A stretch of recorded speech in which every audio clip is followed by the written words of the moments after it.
Police have yet to announce an arrest in the panhandlers, which reached in and murdered a Harford County woman trying to help them out. It happened over the weekend in East Baltimore, but already the woman's widower has been calling on the city to ban soliciting and panhandling. WMAR 2 News' Brian Kubler is here now with reaction to that idea and what it could look like. Brian. Jamie, the last time the panhandling law came up in Baltimore was 2013. This time, though, an unthinkable murder of a Good Samaritan has reignited the call for a complete ban on the practice. That call started with the widower himself. After explaining how his wife was stabbed to death while handing over a $10 bill to a woman in need, he immediately pivoted to pressuring the city to ban all soliciting at city intersections. He wants a law in his wife's name. That's what I'm gonna push for, and I'm gonna make it in my wife's name, Jacqueline Smith. She didn't die in vain. She didn't die in vain. I'm gonna make sure she didn't.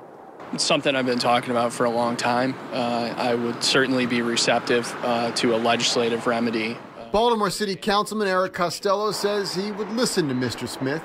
And it's not just the begging for money. All right, be safe. Don't get hit by that car! Oh, my God! Oh, my God! Oh, my God! Oh, my God! It's the danger of it all. This video from back in October of a squeegee kid getting run over amplifies the issue.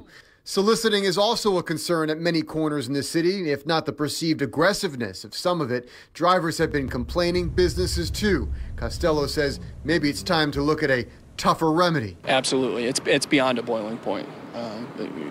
We were at a boiling point far before this tragic incident occurred. Tougher anti-public begging laws only exacerbates the problem. But the president of Healthcare for the Homeless says before that pot boils over, the city needs to turn the temperature down. Kevin Lindemood says further criminalizing begging may only serve to widen the divide between the haves and have-nots.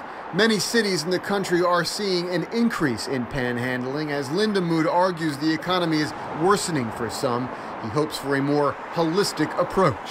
That disparity, it ought to make us uncomfortable. We ought to wrestle with it and grapple with it and not try to distance ourselves from it. Meanwhile, in this particular case, police have yet to make an arrest in Jacqueline Smith's murder. If you know anything that can help, you're urged to call Crime Stoppers at 1-866-7-LOCK-UP. All right, Brian.